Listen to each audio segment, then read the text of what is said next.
영광스러운 모습으로의 변화, 영광스러운 모습으로의 변화라는 제목으로 말씀을 함께 나누겠습니다. 지는 것과 져주는 것은 분명 다릅니다. 지는 것은 이길 힘이 없기 때문에 당연히 따라오는 결과이지만, 져주는 것은 이길 힘이 있지만 특정한 목적을 위해서 일부러 져주는 것을 의미합니다. 어린 자녀와 팔씨름을 하는 부모님들은 대부분 자녀에게 져주지요. 이길 수 있는 힘이 있지만 져주는 것이 이 자녀의 길을 살리는 것, 또 이 자녀가 성취감을 느끼게 해주는 것, 또 이 자녀에게 기쁨을 주기 위해서 당연히 져주는 것이 부모의 기쁨임을 알기 때문에 져주게 됩니다. 아마 자녀에게 져주는 것은 부모가 이김으로 말미암아 얻는 기쁨보다 더 큰 기쁨이 될 것입니다. 어릴 적에 우리 아들이 팔씨름을 할 때마다 늘 져줬어요. 엄마도 져주고 할아버지도 져주고 큰 누나도 져줍니다. 근데 작은 누나는 절대로 져주지 않거든요. 본인이 이겨야 되니까. 그래서 우리 아들은 어릴 적에 세상에서 가장 힘센 사람이 작은 누나로 알고 있었죠. 져줄 때, 그리고 져줌으로 말미암아 아들이 이기는 모습을 보면 졌지만 불쾌하지 않는 겁니다. 졌지만 억울하지 않는 거예요. 이것은 진 게 아니기 때문에 그렇습니다. 어찌 보면 져줌으로 말미암아 이긴 것보다 더 큰 기쁨을 맛보게 된다는 것이죠. 하나님께서 우리에게 보여주시는 사랑이 바로 이런 져주는 사랑입니다. 우리를 이기려고 하지 아니하시고 우리를 위해서 날마다 져주는 사랑의 모습을 하나님은 우리에게 보여주셨습니다. 구약에 등장하는 야곱을 보면 야곱이 야복 강가에서 천사와 씨름하였습니다. 열심히 씨름하다가 천사가 야곱을 이기지 못하자 또 나름 밝아오니 야곱의 환도뼈, 다른 표현으로 말하면 허벅지 관절을 쳐서 절게 만듭니다. 또 야곱이 이 천사를 보내지 않으니까 나에게 복을 주지 않으면 보내지 않겠다라고 이야기하니 천사가 너의 이름이 무엇이냐 묻습니다. 야곱입니다. 그럼 이제부터 너의 이름을 이스라엘이라 하리라. 이름을 바꿔줍니다. 그러니까 야곱이라는 이름의 뜻은 속이는 자라는 뜻이지만 이스라엘은 이기어 겨루어 이긴 자라는 뜻이에요. 그러니까 야곱의 이름이 바뀌었다는 것은 그를 향한 하나님의 은혜와 축복이 임한다는 것을 상징적으로 보여주는 것입니다. 그러면 야곱이 어떻게 천사를 이길 수 있느냐라는 거예요. 미물에 불과한 사람이 영적인 존재인 천사를 이긴다는 것은 이것은 불가능한 거예요. 근데 성경의 표현은 천사가 이기지 못함을 알고 라고 표현하고 있어요. 그것은 져준 것입니다. 하나님께서 야곱에게 복을 주기 위해서 일부러 져주신 거예요. 야곱이 원하는 하나님의 놀라운 복을 주고자 하셨던 목적이 있기 때문에 져주신 것입니다. 광야에서 이스라엘 백성들이 가나안 땅에 가는 여정 중에 금송아지를 만들어서 숭배하였습니다. 하나님께서 분노하시고 내가 다시는 너희와 함께하지 않겠다. 대신 나를 대신해서 다른 이를 보낼 테니 그와 함께 가나안 땅에 들어가되 나는 너희와 함께하지 않겠다라고 말씀하셨어요. 이 백성들이 하나님이 함께하지 않으니 통곡하고 슬퍼합니다. 모세가 하나님께 간청하고 기도하면서 하나님의 마음을 좀 다시금 바꾸어 달라고, 다시 우리를 돌아봐 달라고 간구하는 기도를 드립니다. 그 기도를 들으시고 하나님께서 내가 너희와 함께 올라가리라 라고 마음을 바꾸셨어요. 하나님은 우리를 위해서 져주신 것입니다. 우리와 동행할 그런 이유가 없는 분이셨습니다. 거룩하신 하나님께서 죄 많은 우리와 함께 동행할 수 없는 그런 거룩한 분이심에도 불구하고 우리를 위해서, 우리의 기쁨을 위해서, 우리의 행복을 위해서 져주신 것입니다. 우리가 간청하니 응답해 주셨고 우리가 기도하니 들으셨습니다. 우리가 도와달라고 애걸하니 하나님께서 도와주시는 이 모든 것은 우리를 위해서 져주시는 하나님의 사랑이기 때문에 가능했던 것입니다. 그리스도인들은 져주는 사람입니다. 하나님의 져주는 사랑을 받은 우리이기 때문에 우리도 세상 사람들을 만날 때마다 져주는 모습을 보여줘야 되는 것이지요. 물론 이겨야 할 것도 있습니다. 진리를 지키고 신앙을 지키고 믿음을 지켜야 하는 부분들, 본질적인 부분들을 지키는 데 있어서는 분명히 이겨야 하지만 그러나 그 이외의 것들에 대해서 우리는 져야 될 때가 더 많습니다. 억울하지만 하나님의 뜻을 이루기 위해서 우리는 져야 합니다. 그러니까 하나님의 뜻을 이루기 위해서는 우리가 세상 사람과 싸워 이겨서는 될 수 없는 것이에요. 우리가 져야만 하나님의 뜻이 거기에 성취된다는 것입니다. 용서하는 것도 하나님의 뜻을 이루는 것입니다. 자, 용서할 때 우리는 상대방과 싸워 이겨서는 결코 용서가 나오지 않는 거예요. 억울하지만 마음에 화가 차오르지만 그걸 누르는 겁니다. 인내하고 참아내는 것입니다. 내가 오른편 뺨을 맞았지만 왼편을 돌려대면서 내가 원수 같지 않겠다, 내가 복수하지 않겠다라는 그런 각오와 결단이 있어야 용서가 나오는 거예요. 마음의 감정 내려놓아야만 용서가 나올 수 있다는 것입니다. 그러니까 져주는 것, 이것이 바로 하나님의 뜻을 이루는 방법이었습니다. 영혼을 구원하는 것도 하나님의 뜻을 이루는 것이지요. 우리가 한 사람을 전도하기 위해서 우리는 자존심을 내려놓아야 될 때가 있습니다. 우리 마음을 내려놓고 우리 생각을 내려놓아야, 그리고 수없이 그 사람에게 맞춰줘야만 그 한 사람을 주의 전으로 인도하게 됩니다. 그래서 하나님의 뜻을 이루는 데에는 져주는 사랑이 필요합니다. 자, 오늘 본문에는 예수님께서 영광스러운 모습으로 변화된 내용이 나옵니다. 다른 복음서에서는 변화산에서의 예수님의 변형이라는 제목으로 이 본문이 기록되어 있는데, 누가는 본인의 복음서에서 변형이라는 단어 대신에 변화라는 단어를 채택했습니다. 뭐 큰 차이는 없지만 우선 우리가 변화산 변형이라는 이 사건을 보면은 예수님의 생애 중에 중요한 5가지의 사건이 등장합니다. 하늘 보좌를 버리시고 이 땅에 오신 성육신 사건이 첫 번째 중요한, 예수님의 생애 중에 첫 번째 중요한 사건이고, 십자가에서 고난당해서 죽으신 것, 그리고 세 번째는 부활하신 것, 네 번째가 승천하신 거예요. 그 중에 예수님이 영광스러운 모습으로 변화되었던 오늘 본문의 이 사건이 5가지 중요한 일생의, 예수님의 일생의 5가지 사건 중에 하나에 속합니다. 그러니까 성육신하시고 변형하시고 그리스도의 순환을 겪으시고 부활하시고 승천하시는 것, 그만큼 예수님의 생애의 5대 사건에 들 정도로 오늘 본문의 예수님의 변형, 이 모습은 굉장히 중요한 의미가 있다는 거예요. 예수님께서 용모가 변화되셨어요. 그 옷이 휘어져 광채가 드러났습니다. 이것은 예수님이 어떤 분인지를 보여주는 겁니다. 예수님은 사람의 몸을 입고 오셨지만 그분은 하나님이시라는 거예요. 하나님의 아들이심을 이 변형 사건을 통해서 당신의 모습을, 그 본체를 드러내신 것입니다.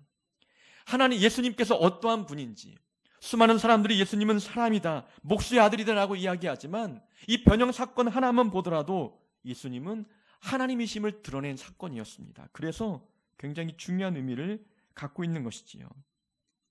자, 오늘 본문이 예수님의 변형 사건이라면 우리가 지지난주에 살펴보았던 오늘 본문의 앞 내용, 앞 본문의 내용이 무엇입니까? 그것은 베드로의 신앙 고백과 예수님께서 당신의 죽으심과 부활을 예언한 그런 내용이 나옵니다. 예수님께서 너희는 나를 누구라고 생각하느냐 물으실 때에 베드로가 대답하지요. 하나님의 그리스도이십니다. 누가복음에서는 그렇게 기록되어 있어요. 하나님의 그리스도이십니다. 그리고 나서 주님께서 말씀하시기를 인자가 많은 고난을 받고 죽임을 당한 뒤에 3일 후에 부활하실 것이다. 이 내용이 나온 뒤에 바로 예수님의 변형 사건이 등장하게 된다는 것이지요. 상관관계가 있다는 것입니다. 예수님께서 십자가의 죽으심을 예언하셨어요. 그 다음에 예수님의 하나님이심을 변화의 사건을 통해서 보여주셨어요. 하나님이신데, 전능하신 분이신데 그분이 십자가에서 죽임을 당한다고 하는 내용이 앞에 따라 나온다는 것이지요. 그 주님이 당하시는 십자가의 사건은 힘이 없어서 당한 것이 아님을 보여주고 있는 거예요. 예수님은 힘이 없는 분이 아니라는 겁니다. 그분은 하나님이시라는 거예요. 하나님이시기 때문에 그분이 십자가의 처형을 당하는 것은 패배와 지는 것을 의미하는 것이 아니라는 것입니다. 하나님께서 우리를 위해서 져주신 거예요. 능력이 있고 이 십자가의 처형을 피할 수 있는 힘이 있는 분이시지만 우리를 구원하기 위해서, 우리를 죄에서 건지시기 위해서 이렇게 구원의 방법이 십자가 위에서 죽는 것이라면 그 하나님의 계획에 순종한 사건이고 자발적인 죽음을 택한 것이며 우리를 위해서 져주시는 사랑을 보여주신 사건임을 우리에게 말씀해주고 있는 것입니다. 지는 것은 어쩔 수 없습니다. 능력이 없기 때문에, 힘이 없기 때문에 지는 것이지만 져주는 것은 쉬운 일이 아닙니다. 분명히 이길 수 있는데 져주는 것, 인내가 필요하고 내려놓음이 필요하고 포기와 또 내 자아의 죽음, 때로는 십자가를 져야 하는 수많은 고통이 수반이 됩니다. 하나님께서 우리에게 보여주신 이 사랑은 져주는 사랑이요, 십자가의 사건 자체도 우리를 향한 하나님의 져주는 사랑을 보여주신, 져주시는 사랑을 보여주시는 사건이기 때문에 그 놀라운 십자가의 사랑을 받은 우리 또한 세상에서 져주는 사람의 위치에 서서 사랑을 베풀어야 되는 것입니다. 우리는 삶에서 이기기 위해서 노력하십니까? 아니면 져주는 데 더 앞장서십니까? 몇 주 전 집 앞에서 접촉사고가 났습니다. 집 앞 골목이었어요.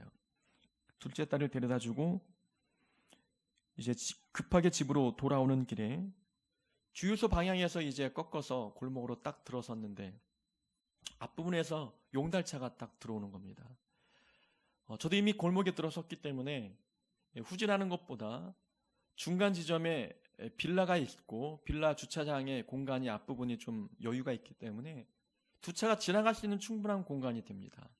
보통 그럴 때에는 운전하는 분들은 암묵적으로 무엇인가 약속이 있잖아요. 아, 저 부분에서 서로 비켜가면 되겠구나. 그걸 염두에 두고 운전을 합니다.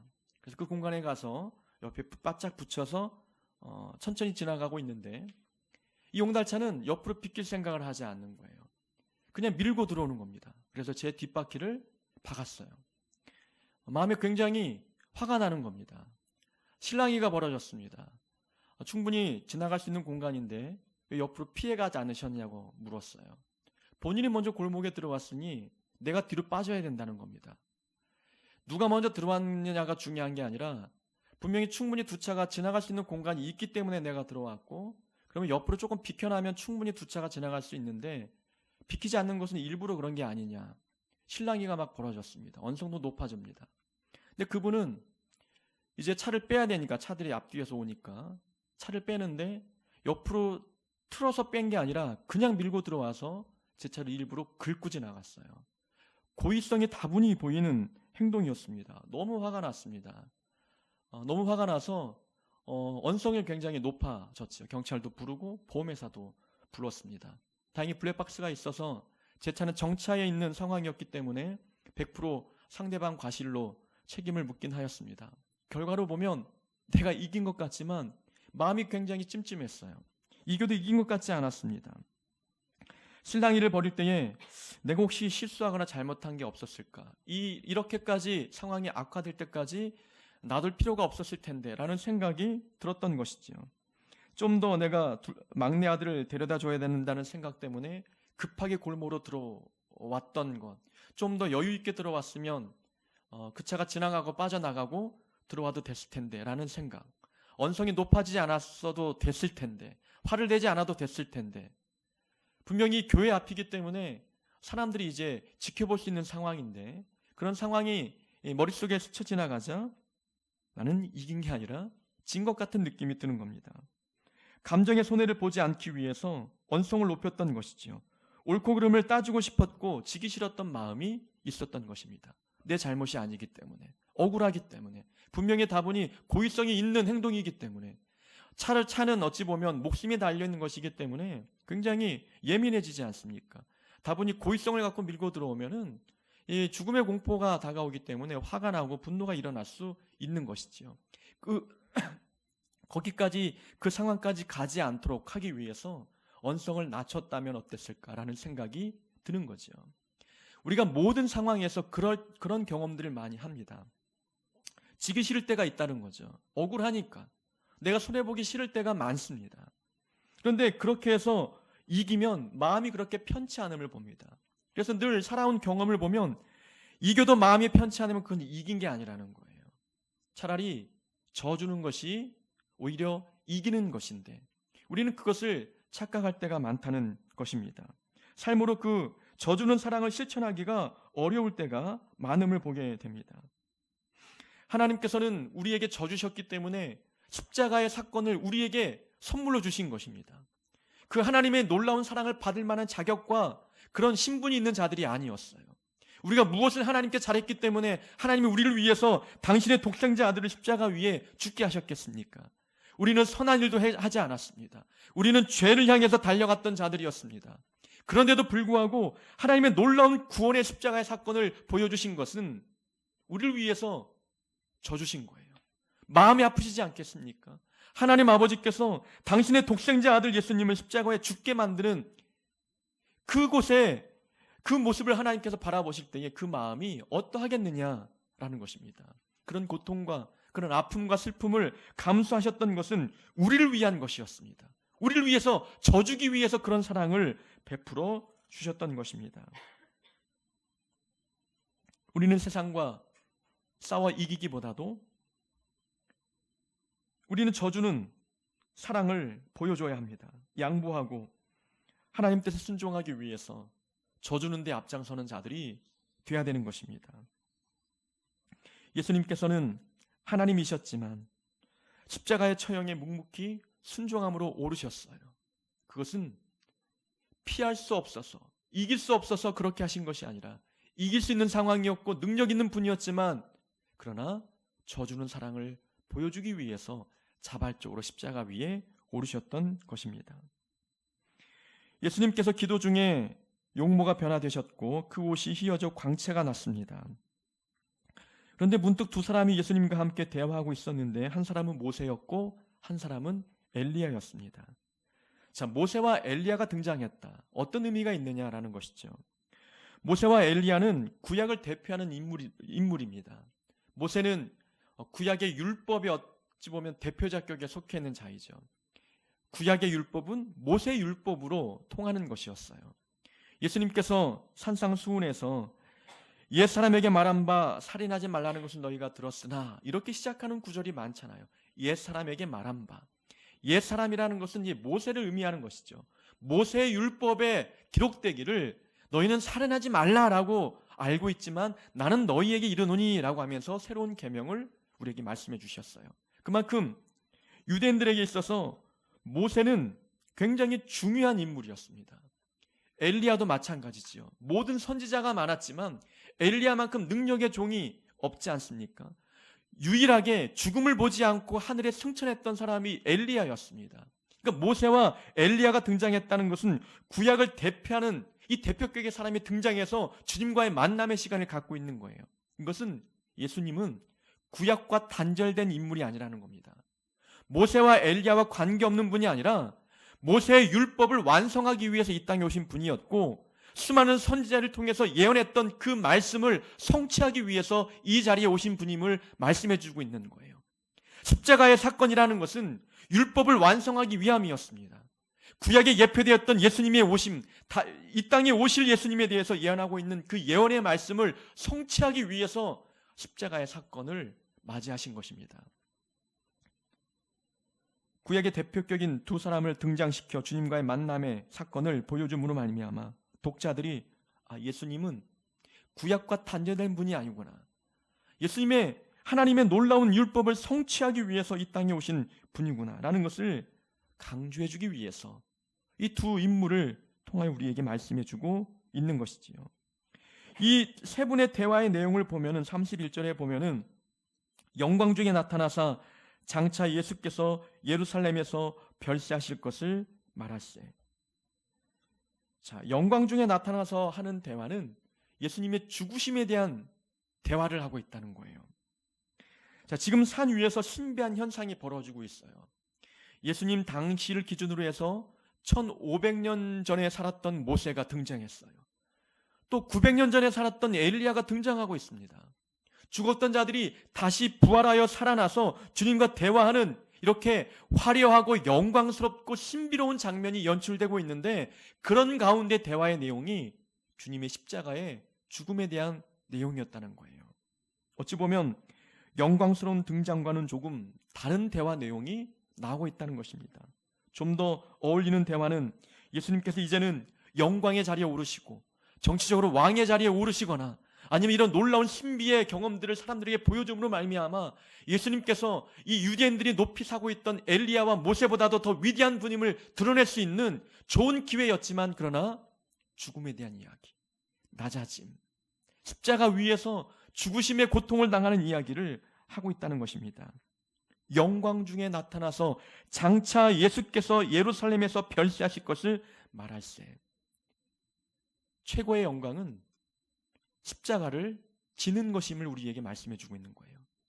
최고의 영광이라는 것은 십자가를 짊어지는 것, 이것이 하나님 보실 때의 최고의 영광인 겁니다. 그래서 영광 중에 나타난 모세와 엘리야, 주님과 함께 영광스러운 이야기를 하고 있는 거예요.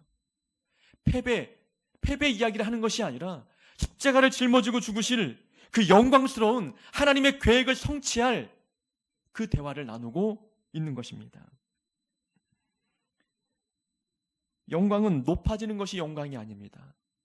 출세하는 것이 영광이 아니라 하나님께서 내게 짊어지길 원하시는 십자가를 짊어지는 그 자체가 영광인 것입니다. 십자가를 짊어진다는 것은 하나님의 사명을 감당하는 것을 의미합니다. 예수님께서 십자가 위에 죽으신다는 것은 주님께서 이 사명을 이루기 위해서 이 땅에 오신 거예요. 우리가 십자가를 짊어진다는 것은 단순히 하기 싫은 것을 하는 것, 버거운 일을 하는 것, 남들이 하기 싫은 것들을 떠맡는 것, 이런 종류의 십자가가 아니라 내게 맡기신 사명을 이루는 것입니다. 더 나아가서 내 뜻을 죽이고 하나님의 뜻을 드러내는 것이 십자가를 짊어지는 것입니다. 십자가는 사형 도구였습니다. 십자가 위에 오르는 자들은 다 죽을 수밖에 없는 사형 도구였다는 것이죠. 십자가를 짊어진다는 것은 내가 죽고 십자가를 통해서 하나님이 드러나는 것입니다. 내 계획이 죽고 하나님의 계획이 드러나는 것, 내 뜻이 소멸되고 하나님 뜻이 드러나는 그 자체가 십자가를 지는 것이에요. 우리 인생에서 최고의 영광은 아무나 질 수 없는 주님의 십자가를 지고 주님 가신 길을 따라가는 것, 이것이 우리에게는 더 큰 영광이라는 것입니다. 세상에서 출세하고 높은 자리에 오르는 것이 아니라 하나님께서 수많은 사람들이 있지만 그 중에 나를 택하셔서 하나님께서 내게 사명을 맡기시고 그 사명을 이룰 수 있도록 주님이 가신 그 길을 가도록 허락하신 그것이야말로 우리에게는 영광인 거예요. 주님의 십자가를 짊어져 본 분이 딱 한 명 있어요. 구레네 시몬이었습니다. 주님께서 우리를 위해서, 온 인류의 죄를 위해서 짊어지고 가시는 그 십자가의 무게가 어떠한지를 체험한 사람은 딱 한 사람이었습니다. 구레네 시몬. 강제로 불려와서 주님의 십자가를 짊어지고 골고다 언덕에 올라갔어요. 사형틀에 불과한 십자가를 짊어지는 것이 구레네 시몬에게는 패배감을 안겨주고 부끄러움을 안겨주는 사건처럼 보이지만 그것은 그에게, 개인에게, 그리고 그 가문에게 큰 영광이었습니다. 구레네 시몬이 주님의 십자가를 짊어지고 골고다 언덕에 오르고 난 뒤에 그의 아내는 바울의 믿음의 어머니가 되었고 그의 자녀인 알렉산더와 루포는 로마 교회의 중추적인 인물이 되었습니다. 십자가를 짊어지고 나니 주님 가신 길이 얼마나 고통스럽고 이 길을 내가 가야 하는데 나로 하여금 가지 않게 하시고 나를 사랑하셔서 저주는 사랑을 베푸시는 하나님의 그 은혜 덕분에 주님께서 대신 나를 대신해서 십자가 위에 죽으셨음을 체험하고 깨달았어요. 그 십자가를 대신 짊어지고 보니 주님 가신 그 길을 따라가는 것이 얼마나 영광스러운 삶인지를 이 구레네 시몬이 알고 온 가족이 구원받는 데 앞장섰던 것입니다.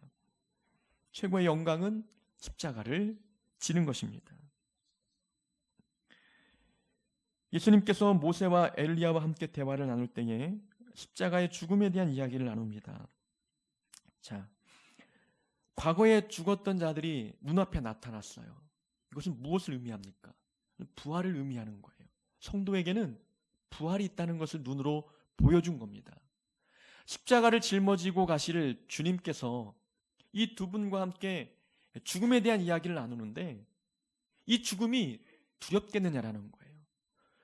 부활에서 나타난 두 사람과 함께 대화할 때 십자가 위에서 곧 죽을 것을 대화하는데 주님의 마음이 두렵겠느냐? 결코 두렵지 않다는 거예요. 왜냐하면 내 눈앞에 부활하신 사람이 보이기 때문이에요. 아, 부활이 사실이구나.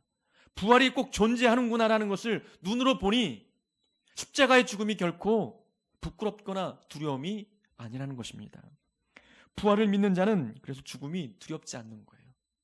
부활을 믿는 자들은 어떤 상황에도 두려움을 느끼지 않는 것입니다. 인간이기 때문에 두려움의 감정이 있겠지만 그 두려움 감정 때문에 절망에 빠지거나 믿음을 포기해버리거나 인생의 최악의 상태를 상상하지 않는다는 겁니다. 우리는 부활할 것이기 때문에 그렇습니다. 스테반 집사님이 죽음 앞에서 예수님을 보았어요. 눈에 예수님께서 자기를 맞이하기 위해서 주님 보좌에서 일어나신 장면을 보았습니다. 죽으셨던 주님이 살아계시는 거예요. 부활이 존재함을 믿음으로 확신하니 죽음 앞에서 자기를 향해서 돌을 던지는 자를 위해서 기도하는 담대함들이 생겼던 것입니다. 부활신앙은 우리를 담대하게 합니다. 미래에 대해서 불안해하지 않습니다. 내 삶에 풀리지 않은 문제 때문에 염려하지 않습니다. 부활은 죽음에서 살아나는 것도 부활이지만 절망에서 희망으로 마음이 옮겨지는 것, 좌절감에서 소망으로 내 마음이 변화되는 것도 부활입니다. 슬픔에서 기쁨으로 변화되는 내 감정의 변화 또한 부활입니다. 부활신앙이 안겨주는 것은 죽음에서 나를 살리는 것뿐만이 아니라 이렇게 감정의 변화, 생각의 변화, 내 삶의 모든 변화를 통틀어서 부활신앙에 포함되는 것입니다. 우리의 죽은 문제가 살아날 수 있습니다. 풀리지 않은 문제가 풀릴 수 있습니다. 우리 눈앞에 부활을 목격하고 있지 않습니까? 모세와 엘리야가 내 눈앞에 보이니 부활은 살아있는 증거였습니다.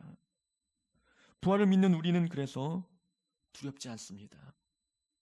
앞날에 대해서 염려하지 않는 거예요. 우리에게 부활이 있기 때문에 그렇습니다. 개척한 지 9개월이 지나고 있습니다. 10개월째 접어들었지요. 보통 오늘도 이제 먼저 3년 전에 개척한 동생 목사와 통화를 했는데 한 가정이 4명인데 떠나셨다는 말씀, 그리고 또 한 분이 또 가정이 또 7월에 한 가정 떠나고 8월에 한 가정 떠나고 9월에 한 성도는 설교 때문에 시험 들어서 눈도 안 마주친다고 하고 이런 이야기를 막 듣는 거예요. 그러면 그런 분들과 대화를 하면은 위로가 되는 거예요. 위로가 되기도 하고 용기가 생기고 힘이 생기는 거예요. 또 이제 월요일마다 교육받는 곳에 가보면은 여러 목사님들 만나서 대화하고, 오늘도 조별 모임 분들과 같은 조 분들과 식사를 하면서 대화하는데 한 목사님도 상황이 어렵다는 거예요. 성도님들이 많이 빠져나가서 재정적으로도 어렵고 최근에 겪은 일들을 이야기하시는 거예요. 굉장히 힘들다는 것이죠. 그런 이야기를 들으면은 위로가 되고 용기가 되는 것이죠. 그런데 우리의 위로와 용기라는 자체가 누군가와 비교해서 얻는 위로와 용기가 된다면 이것은 한계가 있다는 거예요. 오늘 말씀을 묵상하면서 보니 우리에게는 부활신앙이 있기 때문에 위로와 용기를 얻어야 된다는 겁니다. 하나님이 허락하시는 위로와 하나님이 주시는 용기를 얻어야 되는데 나보다 못한 사람과 비교하면서 얻는 이 위로와 용기 얼마나 가겠느냐라는 거예요. 믿음이 우리를 위로하고 믿음이 우리에게 용기를 불어넣어 주는 것 아니겠습니까? 그 믿음은 부활신앙의 근거한 믿음이 있어야 우리에게 위로와 용기가 있는 거예요. 주님은 살아계십니다. 죽은 모든 성도는 부활하여 주님 품에 안겨 있습니다. 부활신앙이 죽음 이후에 벌어지는 사건이 아니라 지금 내 삶의 현장에서 벌어질 수 있는 겁니다. 감정이 변화되는 것, 생각이 달라지는 것, 내 마음에 절망과 두려움과 때로는 슬픔에 빠져있던 내 마음이 희망이 보이고 소망이 샘솟고 기쁨이 넘치는 것, 뭔가 희망이 막 보이고 생각이 열리는 것 같은 이 모든 변화들, 부활신앙이 지금 현존하고 있기 때문에 그렇습니다. 살아있기 때문에 그런 겁니다. 부활신앙을 믿는 자들은 그래서 두렵지 않습니다. 세 분이 대화 중에 베드로가 졸다가 깨어났습니다. 이 변화산에 베드로와 요한과 야고보가 함께 주님과 함께 동행하였는데 주님은 기도하시는 중에 이 세 명의 제자는 깊은 잠에 빠졌어요. 근데 대화 중에 베드로가 잠이 깨보니 주님이 계시고 또 모세와 엘리야가 있는 거예요.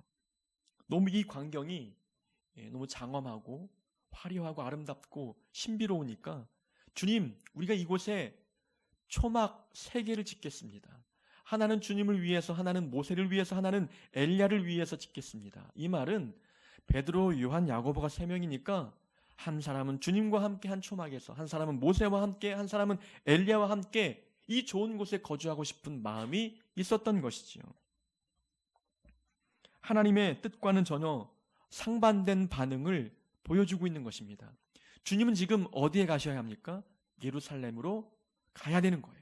이 산을 내려가셔서 예루살렘으로 입성해야 되는 것입니다. 왜냐하면 예루살렘에서 별세하실 것을 말할세. 지금까지 베드로가 잠든 동안에 모세와 엘리야와 함께 하나님의 놀라운 그 약속을 성취하기 위해서 예루살렘에서 죽임을 당해야 되는 그 놀라운 과업에 대해서 이야기하고 있는데 베드로는 잠든 동안에 그걸 못 들었던 것이죠. 일어나서 한다는 소리가 다른 데 가지 말고 이곳에서 영원히 함께 머물렀으면 좋겠습니다 라고 이야기하고 있는 것입니다. 베드로는 좋은 곳에 안주하고 싶었습니다. 그래서 예수님은 안주할 상황이 아니죠. 하나님께서 맡겨주신 사명을 향해서 달려가야 될 분이었습니다. 산을 내려가 예루살렘에 입성해야 되는 예수님께는 놀라운 사명을 이룰 과업이 있었던 것입니다. 많은 사람들은 좋은 곳을 보면 안주하고 싶어 합니다. 그곳을 떠나고 싶지 않는 것이죠. 이곳이 좋사오니 여기에 머물고 싶은 것이 사람들의 마음입니다. 신앙생활의 목표 또한 좋은 곳에 가서 그곳에 안주하는 것, 그것이 신앙생활의 목표인 자들도 있습니다. 그러나 그것은 하나님이 원하시는 모습이 아닌 것이죠. 신앙생활의 가장 큰 걸림돌은 안주하고 싶은 마음입니다. 지금 좋은 곳에서, 평안한 곳에서, 부유한 곳에서 안주하고 싶은, 이곳을 떠나고 싶지 않은 것, 이것이 신앙생활의 가장 큰 걸림돌입니다. 우리는 한 자리에 안주할 자들이 아닌 것입니다. 우리에게 맡겨주신 사명을 향해서 달려갈 자들이에요. 내게 주신 비전이 있고 사명이 있고 내게 맡겨주신 하나님의 놀라운 계획들이 있다는 것입니다. 그것을 이루기 위해서 우리는 가야 되는 것입니다. 안주할 자들이 아니라 하나님이 원하시는 자리에 서야 될 자들인 것이죠. 엘리야와 모세가 베드로가 지은 초막에 머물겠습니까? 천국에 있는 자들인데 천국보다 더 좋은 곳이 어디 있겠어요? 이곳이 좋다 할지라도 천국만큼 좋은 곳이 어디 있겠느냐라는 겁니다. 우리에게도 이 땅에서 안주할 곳이 어디 있겠어요? 우리가 가야 할 하나님 나라가 있는데 하나님 나라의 백성으로서 우리에게 가장 좋은 곳이 이 땅 위에 어디 있겠느냐라는 것입니다. 이곳이 좋사오니 이곳에 안주하겠다? 그것은 하나님 나라의 백성다운 모습이 아닌 거예요. 우리는 더 좋은 곳을 본 자들이에요. 천국의 기쁨을 잠깐 이 땅에서 우리가 맛보고 있지 않습니까? 이 기쁨을 맛보았는데 천국을 사모해야 되는데 우리는 이 땅의 좋은 곳에서 머물고 싶은 마음이 있다는 것이지요. 우리가 있고 싶은 곳에 있는 것이 아니라 우리는 하나님이 있기를 원하시는 자리에 서야 되는 자들입니다. 안주하는 자들이 아니라 사명을 위해서 달려가야 할 자들임을 우리는 기억해야 되는 것입니다. 이 말씀을 묵상하면서 오늘 예배에 나올 자들 얼굴을 떠올려 보니까 여러분들은 좋은 곳에 안주하는 자들이 아니라 하나님께서 맡겨주신 자리에 열심히 달려가는 자라는 생각을 해보았습니다. 우리는 달려가는 자들입니다. 편한 곳 찾으면 많아요. 또 좋은 곳 찾으면 많습니다. 남들이 원하는 곳, 남들이 찾는 곳 많지 않습니까? 그곳에 있어야 될 것이 아니라 하나님이 나로 하여금 있기를 원하시는 곳이 어디인지를 기억하셔서 그 자리에 달려가는 자들이 되어야 되는 것입니다. 베드로가 이러한 엉뚱한 말을 하자 구름이 와서 그들을 덮고 모세와 엘리야는 사라졌습니다. 그리고 구름 속에서 소리가 나서 들어보니 이는 나의 아들 곧 택함을 받은 자니 너희는 그의 말을 들으라. 너희는 그의 말을 들으라. 예수님의 말씀을 들으라는 것입니다. 들으라는 말은 순종하라는 것을 의미하고 있는 것이지요. 베드로는 이곳에 머물기를 원했습니다. 그 이유는 이곳이 너무나 신비하니까, 영험한 곳이기 때문에, 아주 웅장하고 장엄한 곳이기 때문에 이곳에 머물기를 원했습니다. 사람들은 신비한 체험이 있는 그곳에 머물길 원합니다. 무엇인가 신비한 체험을 하면 그 체험을 계속 유지하고 싶은 마음들이 있지 않습니까? 그런 욕망들이 있어요. 그러나 하나님께서 원하시는 것은 신비한 체험에 머물기보다도 말씀에 순종하는 삶을 살라고 말씀하는 거예요. 신비한 체험에 그걸 유지하기 위해서 애쓰기보다도 하나님의 말씀을 들으라, 하나님의 말씀에 순종하라, 이것이 하나님께서 기뻐하시는 모습입니다. 신비한 체험이 우리 신앙생활의 목적이 아닙니다. 우리는 하나님의 말씀을 듣고 순종하는 것이 하나님의 신앙생활의 목적이 되어야 합니다.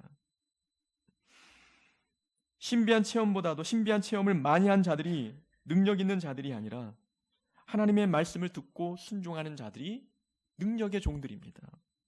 우리는 그래서 영적인 체험들을 많이 하는 자들을 부러워할 필요가 없고 삶의 자리에서 하나님의 말씀을 순종하고 그 말씀에 따라 살려고 고군분투하는 이러한 자들을 부러워하고 그들을 본받기 위해서 노력해야 합니다.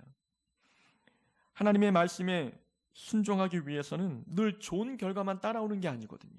순종의 결과는 십자가를 져야 할 때가 있어요. 하나님 말씀에 순종하고 보니 십자가 위에 올라가야 할 때가 있다는 것입니다. 가시밭길을 걸어가야 할 때가 있고 희생을 당하고 져주어야 할 때가 있다는 거예요. 그래서 하나님 말씀에 순종하는 것 결코 쉬운 일이 아닙니다. 우리는 순종하면 복을 막 받는 줄 알고 있어요. 순종하면 성공의 길로 달려가는 줄 알고 있습니다.